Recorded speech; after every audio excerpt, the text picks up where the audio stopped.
اس کے بعد اللہ تعالیٰ فرماتے ہیں آیت نمبر 158 میں ان الصفا والمروۃ من شعائر اللہ فمن حج البیت او اعتمر فلا جناح علیہ ان یطوف بہما ومن تطوع خیرا فإن اللہ شاکر علیم. یقیناً صفا اور مروہ اللہ کی نشانیوں میں سے ہیں، پس جو کوئی بیت اللہ کا حج کرے یا عمرہ کرے تو اس پہ کوئی گناہ نہیں ہے کہ وہ صفا اور مروہ کا طواف کرے، ان کی سعی کرے. ومن تطوع خیرا، اور جو کوئی خوشی سے کوئی نیکی کرے تو یقیناً اللہ تعالی شاکر علیم، قدردان ہے اور مکمل علم رکھنے والا ہے. یہ تھا اس آیت کا ترجمہ. اب اس آیت کے الفاظ کی طرف آتے ہیں. صفا اور مروہ، اس سے مراد دو پہاڑ ہیں، ایک پہاڑ کا نام صفا اور دوسرے کا نام مروہ. یہ دونوں پہاڑ کعبۃ اللہ کے قریب میں آج بھی موجود ہیں، اور یہی وہ دو پہاڑ ہیں جن کے مابین سعی ہوتی ہے. یعنی کہ حج کرنے والے، عمرہ کرنے والے صفا سے مروہ اور مروہ سے صفا اس انداز سے چکر لگاتے ہیں، اور ٹوٹل کتنے چکر لگائے جاتے ہیں؟ 7. من شعائر اللہ، من تبیدیہ ہے کہ صفا اور مروہ اللہ کی نشانیوں میں سے ہیں. اللہ کی نشانیاں بہت زیادہ ہیں، ان میں سے دو نشانیاں یہ پہاڑ ہیں. شعائر شعیرہ کی جمع ہے. شعیرہ کس کو کہتے ہیں؟ علامت کو اور نشانی کو. فمن حج البیت، حج کا لفظی معنی کیا ہوتا ہے؟ قصد کرنا، ارادہ کرنا. تو جو بیت اللہ کا حج کرے، البیت سے مراد کیا ہے؟ کعبہ. یہ البیت سے مراد وہ اللہ کا گھر ہے جو مسجد حرام کی شکل میں موجود ہے، جسے کعبۃ اللہ کہتے ہیں. او اعتمر، یا کیا کرے؟ زیارت کرے. حج بھی فعل ماضی ہے، اعتمر بھی فعل ماضی ہے. فلا جناح علیہ، لا نہیں ہے، جناح کوئی گناہ، علیہ اس پہ کوئی گناہ نہیں ہے. کس معاملے میں؟ ان یطوف بہما، کہ وہ ان دونوں کی سعی کرے، ان دونوں کے چکر لگائے، ان دونوں کا طواف کرے. کن دونوں کا؟ صفا اور مروہ کا. یطوف یہ فعل کیا ہے؟ مضارع ہے. ومن تطوع، من جو تطوع خوشی سے کرے، نفلی طور پہ کرے، خیرن کوئی بھی نیکی، فإن اللہ، تو یقین اللہ تعالی شاکرن قدر کرنے والے ہیں، علیم بخوبی علم رکھنے والے ہیں، مکمل علم رکھنے والے ہیں. اب ہم آتے ہیں اس آیت کی تفسیر کی طرف. اللہ رب العزت فرماتے ہیں کہ یقیناً صفا اور مروہ اللہ تعالیٰ کی نشانیوں میں سے ہیں. اسی لیے وہاں پہ کیا ہوتا ہے؟ صفا مروہ کی سعی ہوتی ہے. اور بنیادی طور پہ اس کا آغاز جناب اسماعیل علیہ السلام کی والدہ کے دوڑنے سے ہوتا ہے. جب ابراہیم علیہ السلام نے جناب اسماعیل علیہ السلام کو، جو کہ دودھ پینے والے بچے تھے، اور ان کی ماں کو مکہ میں چھوڑ دیا، جہاں پہ پینے کے لیے کوئی چشمہ نہیں تھا، کوئی کنواں نہیں تھا، جہاں پہ کھانے پینے کے لیے کوئی باغ نہیں تھا، کوئی پھل نہیں تھا. تو اسماعیل علیہ السلام بھوک سے رونے لگے، بھوک کی وجہ سے رونے لگے، کیونکہ ماں کو پانی مل نہیں رہا تھا، ماں کو کھانا نہیں مل رہا تھا. جب ماں کو کھانا نہ ملے، جب ماں کو پانی نہ ملے، تو ماں اپنے بیٹے کی حاجت کیسے پوری کرے؟ تو جناب اسماعیل علیہ السلام کی والدہ کبھی ادھر جاتی ہیں، کبھی ادھر جاتی ہیں کہ کھانے پینے کی کچھ چیز مل جائے. انہوں نے ان دو پہاڑوں کا بھی رخ کیا، صفا پہاڑ کا اور مروہ پہاڑ کا. صفا پہاڑ پہ چڑھتی ہیں، کوئی چیز نظر نہیں آتی، نیچے اترتی ہیں، بھاگتے ہوئے مروہ پہاڑ کی طرف جاتی ہیں، حالانکہ بھوکی ہیں، پیاسی ہیں، لیکن بیٹے کے رونے کو برداشت کرنا مشکل ہے. کس کے لیے؟ ماں کے لیے. مروہ پہاڑ پہ چڑھتی ہیں، دائیں بائیں دیکھتی ہیں، کھانے پینے کے لیے کوئی چیز نہیں ہے. پھر صفا پہاڑ کی طرف بھاگتی ہیں، حالانکہ پہلے دیکھ چکی ہیں، لیکن ماں کی مامتا اسے بیٹھنے نہیں دیتی۔ صفا پہاڑ پہ دوڑتے ہوئے مروا پہ، پھر صفا پہ، پھر مروا پہ، اس انداز سے کتنے چکر لگائے؟ 7 چکر۔ اللہ رب العزت کو یہ عمل اتنا پسند آیا کہ اللہ تعالی نے اسے حج اور عمرے کا حصہ بنا دیا۔ جو بھی حج کرے گا، جو بھی عمرہ کرے گا، وہ صفا مروا کے مابین 7 چکر لگائے گا، جیسے اسماعیل علیہ السلام کی والدہ نے یہ 7 چکر لگائے تھے۔ تو اللہ تعالیٰ کہتے ہیں صفا اور مروا اللہ تعالیٰ کی نشانیوں میں سے ہیں۔ فمن حج البیت واعتمر فلا جناح علیہ ان یطوف بہما، تو جو کوئی بیت اللہ کا حج کرے یا عمرہ کرے اس پہ کوئی گناہ نہیں ہے کہ ان دونوں کے چکر لگائے۔ بظاہر ان الفاظ سے یہ محسوس ہو رہا ہے کہ صفا مروا کے چکر لگا لیں تو آپ کو گناہ نہیں ملے گا، اور نہ لگائیں تو اس میں کوئی حرج نہیں ہے۔ اس کا مطلب ہے کہ صفا مروا کی سعی ضروری نہیں ہے، واجب نہیں ہے، لازمی نہیں ہے، حج عمرے کے ارکان میں سے کوئی رکن نہیں ہے۔ لیکن اس آیت کی صحیح معنوں میں تفسیر جاننے کے لیے ان روایات کا جائزہ لینا ہوگا جن سے پتہ چلتا ہے کہ اس آیت کے نزول کا سبب کیا ہے، شان نزول کیا ہے۔ آپ نے محسوس کیا ہوگا کہ میں عام طور پہ آیات کی تفسیر میں شان نزول بیان نہیں کرتا۔ کیوں؟ کیونکہ عام طور پہ اسباب نزول اور شان نزول جو پبلک میں معروف ہوتے ہیں، جو کئی مفسرین بیان کر رہے ہوتے ہیں، وہ صحیح سند کے ساتھ ثابت نہیں ہوتے۔ البتہ جہاں کہیں صحیح سند سے روایت کردہ کوئی شان نزول ملے گا، ہم اللہ کے فضل و کرم سے، اللہ کی مشیت سے بیان کریں گے۔ تو یہاں پہ شان نزول آپ کے سامنے رکھنا چاہوں گا۔ امام بخاری، امام مسلم وغیرہ روایت کرتے ہیں عروہ بن زبیر سے۔ عروہ بن زبیر کون ہے؟ تابعی ہیں، اور ام المؤمنین عائشہ کے کیا لگتے ہیں؟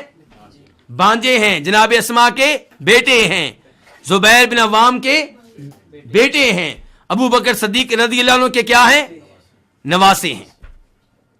تو عروہ بن زبیر کہتے ہیں کہ میں اپنی خالہ ام المؤمنین عائشہ کے پاس آیا، میں نے کہا خالہ، اللہ تعالیٰ کہہ رہے ہیں کہ جو بیت اللہ کا حج کرے یا عمرہ کرے اس پہ کوئی گناہ نہیں ہے کہ وہ ان دونوں کی سعی کر لے، ان دونوں کا طواف کر لے۔ اس کا مطلب یہ ہوا کہ ان دونوں کی سعی نہ کریں تو کوئی حرج نہیں ہے، کوئی گناہ نہیں ہے۔ ام المؤمنین فرمانے لگیں میرے بھانجے بئس ما قلت، تو نے بہت غلط بات کہی ہے۔